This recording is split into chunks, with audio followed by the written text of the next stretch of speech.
Aloha class, my name is Man Lee. Today I will be presenting a case study of a 65-year-old male with chest pain, focusing on differential diagnosis and management, and including evidence-based pharmacologic and non-pharmacologic strategies. So let's go over some of the learning objectives that I hope you will get out of this presentation. Number one, we are going to be able to identify the key subjective and objective findings in the differential diagnosis of chest pain. Okay. Number two is to be able to differentiate between acute coronary syndrome, pericarditis, and pulmonary embolism based on presentation and diagnostics. Number three is to be able to design an evidence-based patient-centered care management plan. And number four is to be able to evaluate cardiac rehabilitation for acute coronary syndrome that is related to chest pain. Okay, first and foremost, let's go over some of the patient summary. Of course, we all know that patient is a 65-year-old male. He came to us with chest pain that lasts for about 30 minutes. He described his pain as about 7 out of 10 and is could be relieved with rest. As far as history, he does possess some history of hypertension, dyslipidemia. He also a smoker of about 30 packs a year, and he does also have a sedentary lifestyle. As far as his medication, which is quite important with any patient that came for chest pain, in this case, we could see that he currently on lisinopril, statin drugs, and he also lived with spouse as far as his social life. Okay, just to repeat, patient presented with sudden substernal chest pain that is relieved by rest. He also has multiple risk factors that I mentioned already. All the risk factor does seem to have to increase his risk with cardiac event. Now, we got to go over some of the subjective and objective data in this case. As far as subjective, we know that the patient have some chest tightness, some mild shortness of breath, however doesn't possess any kind of trauma or fever.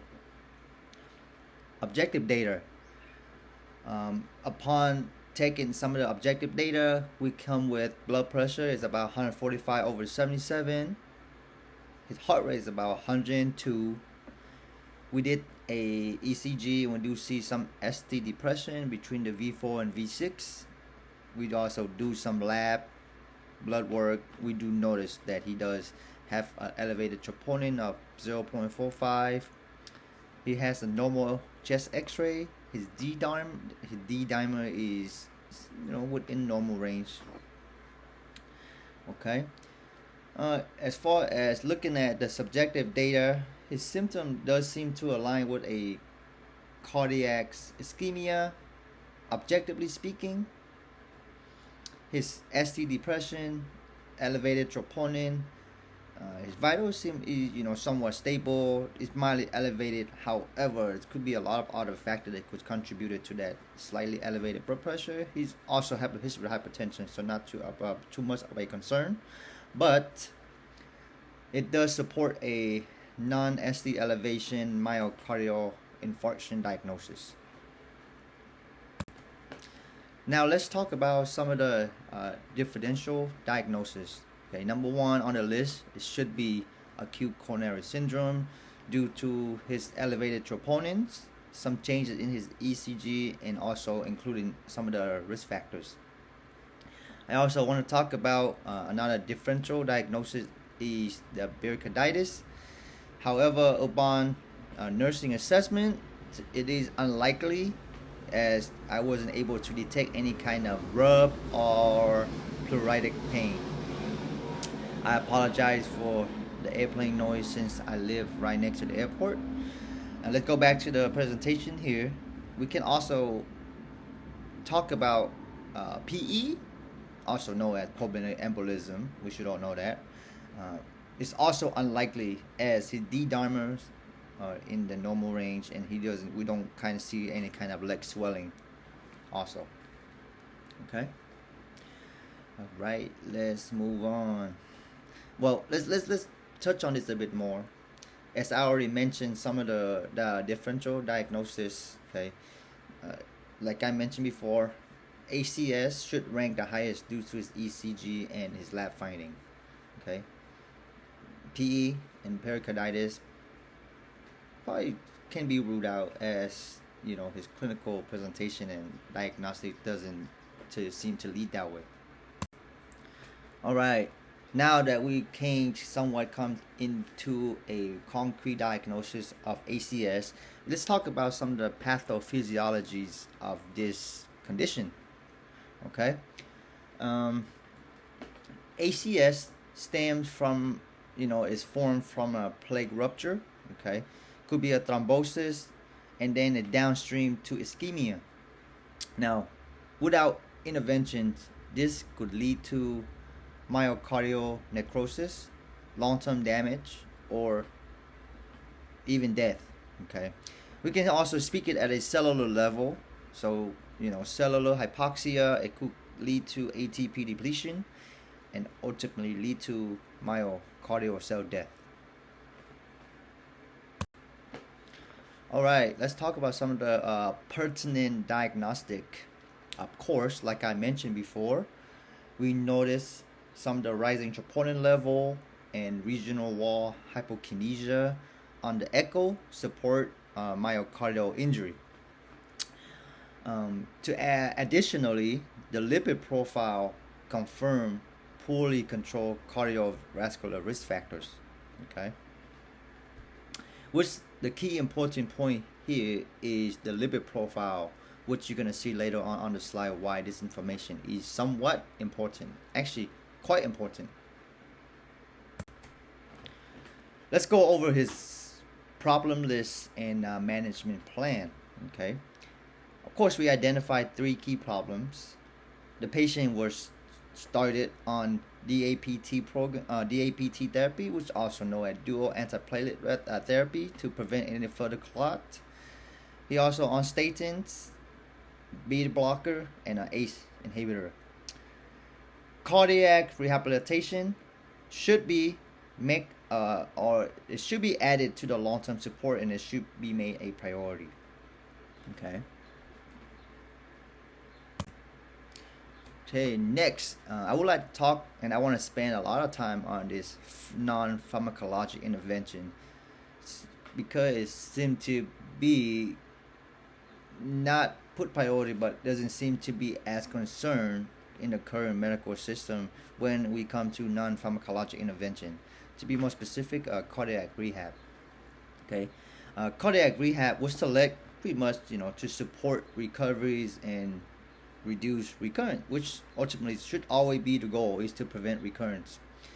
It should address physical, educational, and psychological post an incident like this.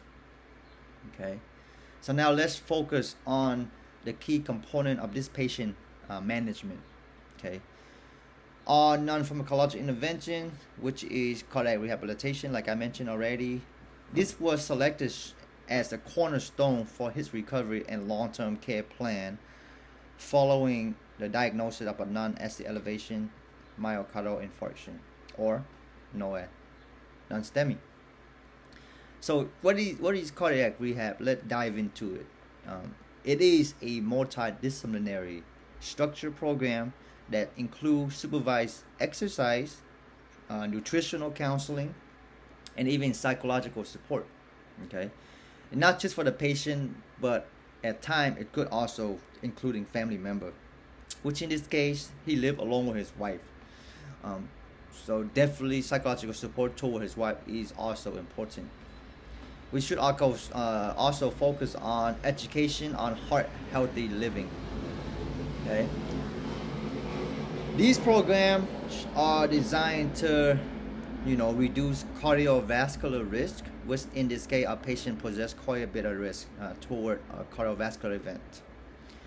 It should help improve functional status, and it should enhance quality of life after an acute cardiac event like the one that we're dealing with now. The recommendation, it should be, and it should be evidence based, and in this case it is evidence based. Okay. The American Heart Association and the ACC guidelines strongly endorse cardiac rehab, which is a great thing. Okay, particularly after an MI, revascularization, and in patient with stable angina or heart failure, what we do is ejection fraction. So the cardiac rehab doesn't just specifically include this patient, doesn't specifically just for this patient, but does also include others condition with the same kind of outcome. It is a class 1 recommendation.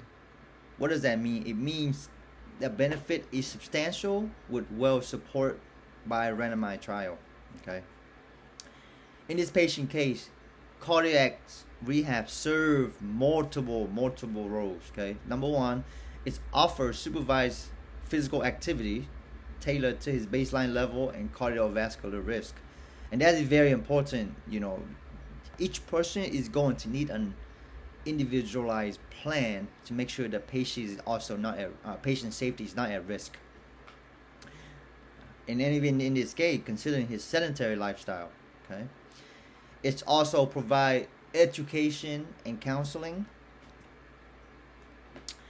It can empower our patient to make sustained changes, like quitting smoking if possible, or improving his diet, or even managing stress. It also addresses his psychological needs, which are often overlooked, but quite critical in this case or other cases. For example, cardiac rehab often screen for things like depression, anxiety, or the emotional impact of cardiac illness. When it comes to it's gonna be quite a bit difficult to explain the relationship of mental health, physical health, sedentary lifestyle to a cardiac event. Because our society seems to be focused more on treatment instead of prevention. So to be able to make that connection could be an art. However, it's quite important. We gotta be able to make it simple as possible to understand. As far as when people live in a sedentary lifestyle, they don't seem to focus much on what they eat, or they could go and smoke a pack a day to relieve the stress. However, being able to explain to make the connection of how those action could lead to a cardiovascular event is quite important. And finally, it's also support the long-term adherence to his medical regimens and lifestyle changes by being able to engage him in goal setting and follow up. Different patients can have different goals. So being able to understand the goal of our patient, number one, it allow us to understand what the objective is, right?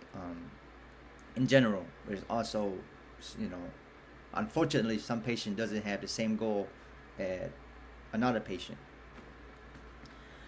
And I also, as I mentioned multiple times, that these interventions should be evidence-based. So let's look at some of the evidence that I will include in this presentation to support my plan for this patient.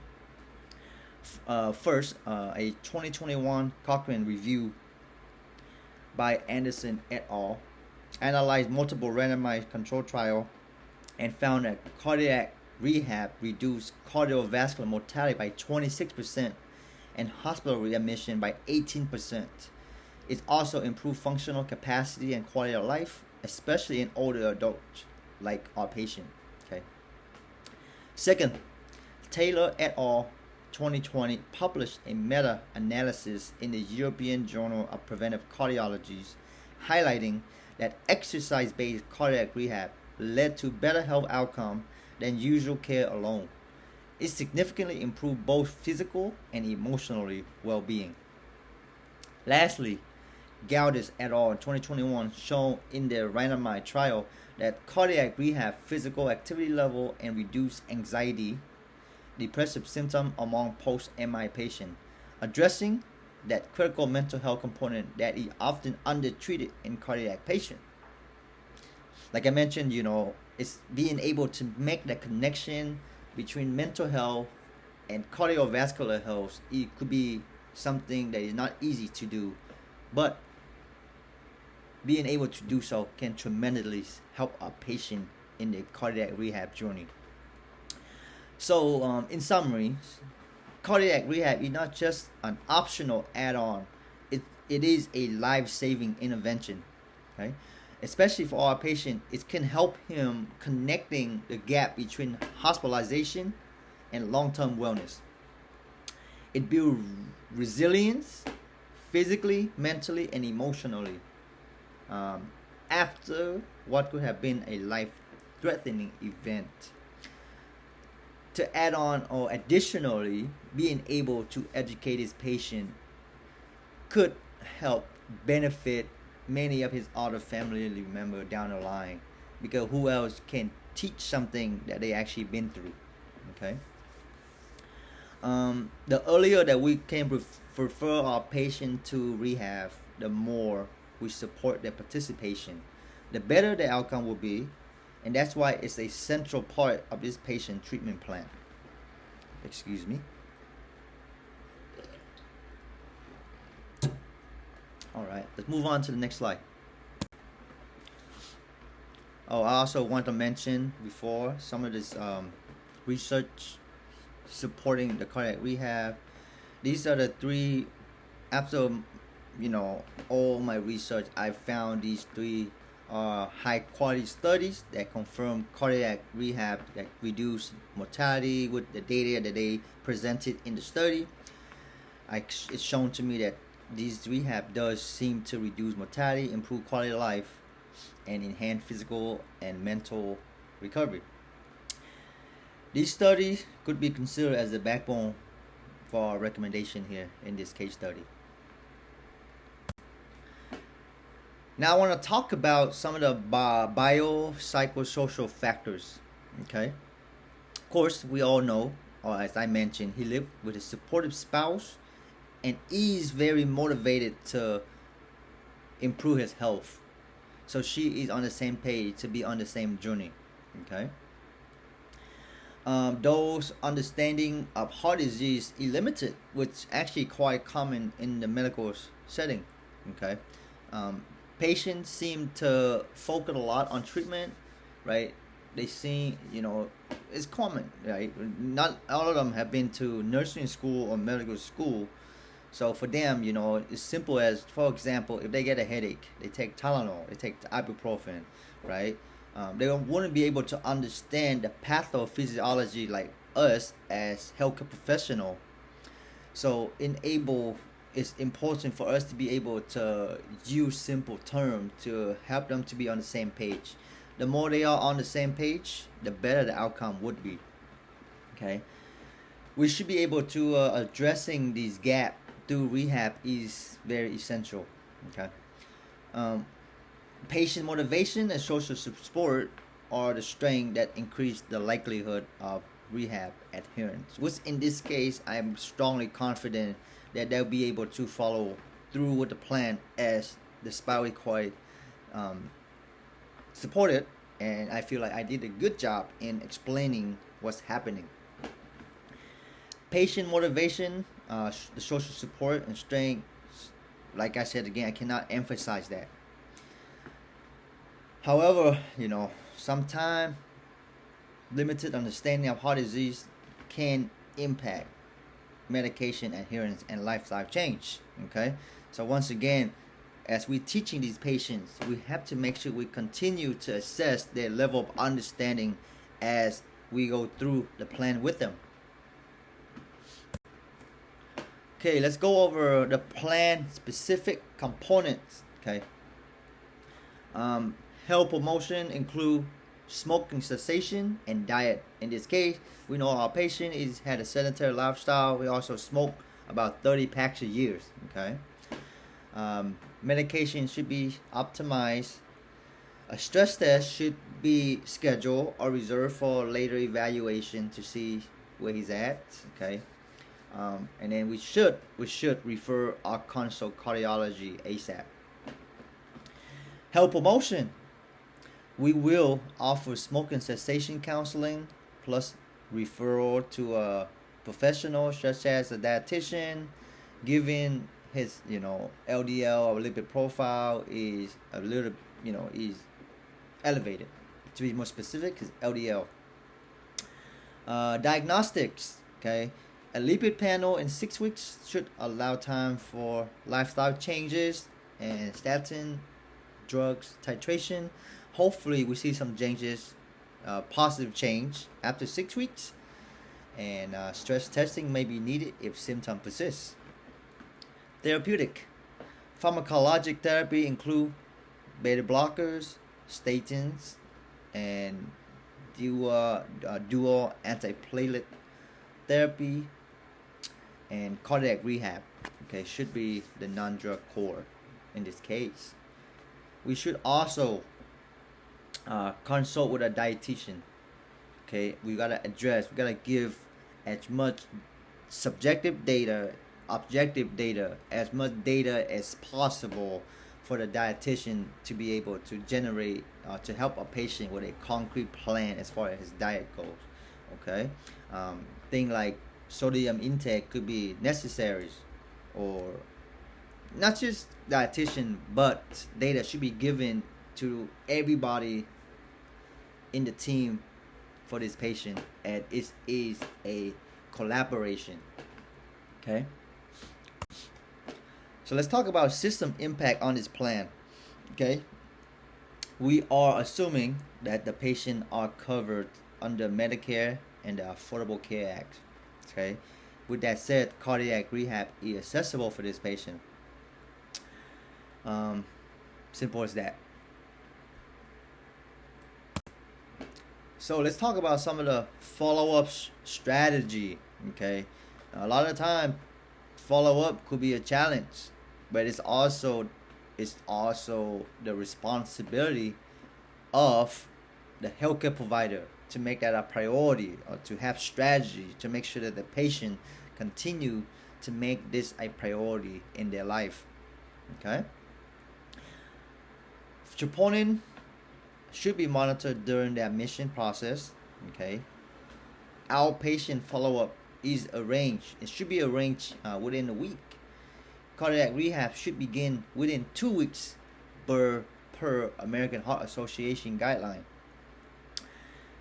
The immediate focus should be monitored. With that said, the patient should be already admitted to a telemetry unit. Okay, already should be already. If I didn't mention that, I'm going to mention it now. The patient should be admitted to a telemetry unit for further monitoring. Monitor for current chest pain, check serial troponin, EKG, and like I said, ensure telemetry monitoring. It's also quite important that we are providing patient education for our patient to know what to look for, right? Like the best person to be able to tell us what's going on, it should be the patient. So being able to tell them what kind of chest pain is it, how long did it last, even teach him the concept to use the onset strategy, that will help us along the way. Okay, long-term care, right? Rehab should be starting within 14 days, the sooner the possible, to be aligned with the ACC and the HHA guideline. Okay, let's just think of like this: early referral equal to better participation from the patient. Okay, it should include scheduled cardiology follow-up to ensure that risk factor optimization. Okay, let's move on. Some of the evidence-based guideline that I included is the 2021 ACC AHA non-STEMI guideline here. Okay, I also include CDC heart disease data and also the AHA cardiac rehab guidelines.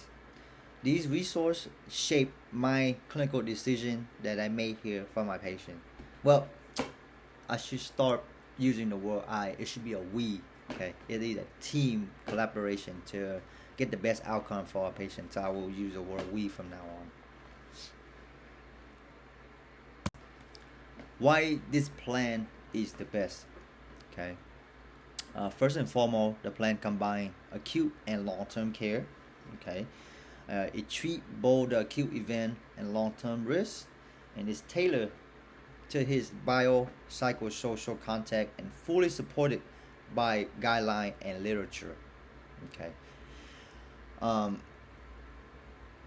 You know, as healthcare provider, we have to be able to use evidence-based, accessible, and patient-centered. Like I mentioned, it is a team collaboration. Okay. Let's just go down the pathway of how this works. Okay, like so, I gotta work with a cardiologist for the initial stabilization. Now, we gotta talk to the dietitian for lifestyle planning, the case managing to make sure that there is a smooth in rehab enrollment. Okay. We gotta make sure that the patient understand the detailed team roles, not just make the referral, right? So cardiologists should confirm the diagnosis, oversaw the invasive management if necessary. Now the dietitian, they should offer actionable changes based on the lab and lifestyle. Now case management, make sure that ensure the rehab enrollment, check the insurance, make sure everything is covered, right? Or find resources for patient. Okay, the collaboration should be understanding by us, so that it will help improve the outcome across the whole care transition. Okay.